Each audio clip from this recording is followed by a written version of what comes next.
গতকালকের এই বিষয়টা নিয়ে কথা না বললেই নয়, সেজন্য বাধ্য হয়ে কথাটা বলতে আসছে।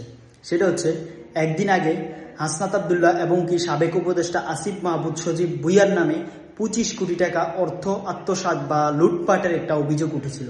সেটাকে নিয়ে পুরা বাংলাদেশের যত বড় বড় মিডিয়া আছে, মিডিয়া ট্রায়ালের মাধ্যমে সেটাকে ফলাও করে প্রচার করা হয়েছে, কল রেকর্ড প্রচার করা হয়েছে। তবে কাল রাত্রে 2টার দিকে, রাত 2টা যখন মানুষ সবাই ঘুমাবে, সেই সময় হাসনাত আবদুল্লাহ লাইভে এসে তার পার্সোনাল যে 10 লক্ষ টাকার কথা, 10 কোটি টাকা হাসনাত আবদুল্লাহর কথা বলা হয়েছে, আর 15 কোটি টাকা আসিফ মাহমুদ সজীব ভুঁইয়ার কথা বলা হয়েছে।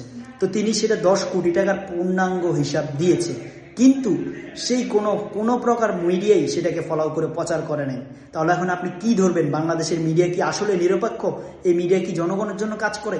এই মিডিয়া কি জনসাধারণের জন্য কাজ করে, নাকি ক্ষমতাশীলদের জন্য কাজ করে, নাকি কোনো প্রপাগান্ডা সরকার দলের পক্ষ, ফেসিস্টের পক্ষ বা ভুল কিছুর পক্ষে যেখান থেকে তারা বিজনেস করতে পারবে সেইগুলো প্রচার করে? এটা প্রশ্ন রয়ে গেল। আর বাংলাদেশের মিডিয়ার অবস্থা যদি এই হয়, তাহলে দেশের উন্নতিটা কীভাবে হবে? আমরা এটা আশা করি না যে আমাদের মিডিয়া সঠিক তথ্য, মানে ভুল তথ্যকে সঠিকভাবে প্রচার করা। এই যে ফটোকার্ডগুলো যে প্রচার হয়েছে, সাধারণ অঞ্চলের মানুষ যারা বোঝে না, পড়ালেখা জানে না বা এইসব নিয়ে ঘাটাঘাটি করে না, তারা এই প্লেকার্ড দেখে কি মনে করবে যে হাসনাত আবদুল্লাহ চোর, ডাকাত। হ্যাঁ, মনে করবে আসিফ মাহমুদ সজীব ভুঁইয়া চোর।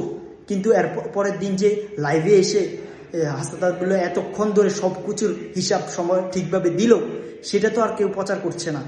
যেহেতু এইটা প্রচার করা হচ্ছে না, তাহলে সেই সাধারণ মানুষের কাছে কি আর এটা যাবে?